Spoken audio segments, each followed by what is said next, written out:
অচেনা পৃথিবী থেকে আপনাদের সবাইকে স্বাগত। আজকে আমি একটা ভয়ঙ্কর গল্প নিয়ে আসছি। রাত 2:13। আমি মিরপুর কবরস্থানের পাশ দিয়ে হাঁটতেছি। হঠাৎ দেখি একটা বাচ্চা মেয়ে সাদা জামা পরে দাঁড়ায় আছে, হাতে একটা পুতুল। আমি জিগাইলাম, মা, এত রাতে এখানে কি করো? মেয়েটা আমার দিকে তাকাইল। ওর চোখ নাই, চোখের জায়গায় 2টা কালো গর্ত।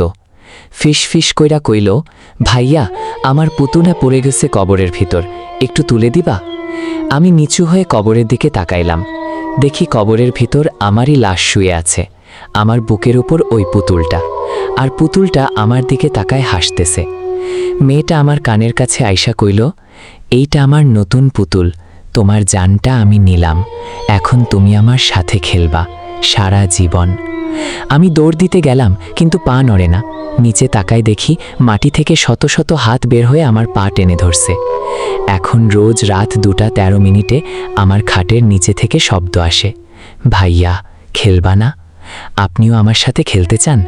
না চাইলে এখনই অচেনা পৃথিবী পেজটা ফলো করেন, ভিডিওতে লাইক দেন আর কমেন্ট করেন আমি বাঁচতে চাই। নাইলে আজ রাত 2:13 ওই মেয়েটা আপনার দরজায় যাবে।